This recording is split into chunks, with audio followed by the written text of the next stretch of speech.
Творческая жизнь в нашем университете разнообразна и многогранна. В БНТУ созданы все условия для развития и самореализации не только в науке, но и в творчестве, спорте и общественной деятельности. Одну из приоритетных позиций в БНТУ занимает спорт. По итогам 2015 года БНТУ занял второе место в республиканском конкурсе на лучшую постановку физкультурно-оздоровительной и спортивно-массовой работы со студентами. В университете действуют 43 сборных команды по 37 видам спорта. Обучаются 519 спортсменам высокой квалификации. Сильнейшие спортсмены университета достойно представляют наш университет на крупнейших международных соревнованиях, в том числе на Олимпиаде в Рио-де-Жанейро. Василиса Марзалюк, студентка Международного института дистанционного образования, вольная борьба, бронзовый призер чемпионата мира, победитель первых европейских игр, участница летних Олимпийских игр 2016 года в Рио-де-Жанейро. Виктор Стасилович, студент автотракторного факультета, плавание, бронзовый призер чемпионата Европы, рекордсмен Республики Беларусь, участник летних Олимпийских игр 2016 года в Рио-де-Жанейро. Павел Ходосевич, студент спортивно-технического факультета, тяжелая атлетика, призер чемпионата мира и Европы, участник летних Олимпийских игр 2016 года в Рио-де-Жанейро.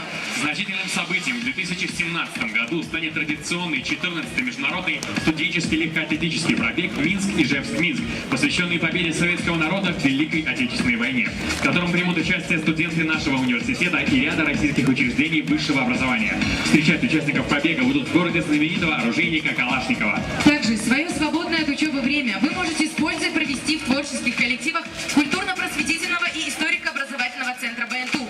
Там вы сможете раскрыть свои творческие таланты. В Центре идеологической и воспитательной работы вам, дорогие первокурсники, всегда смогут оказать содействие в решении сложных жизненных ситуаций социальные педагоги и педагоги-психологи. В БНТУ успешно действует профсоюзная организация студентов, которая стоит на защите прав и интересов своих членов, а также оказывает социальную поддержку.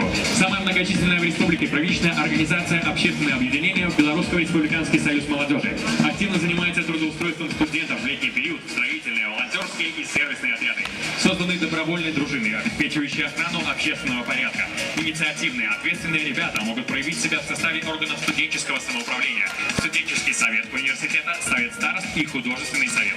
Дорогие первокурсники, вдохновенно и смело поднимайтесь по ступенькам знаний. Верьте в себя, никогда не останавливайтесь на достигнутом. День знаний – символ новых начинаний, смелых экспериментов, открытий и решений. На сцене лауреат Республиканского фестиваля студенческого творчества «Провокации-2016», хореографический коллектив факультета технологии управления и гуманитарных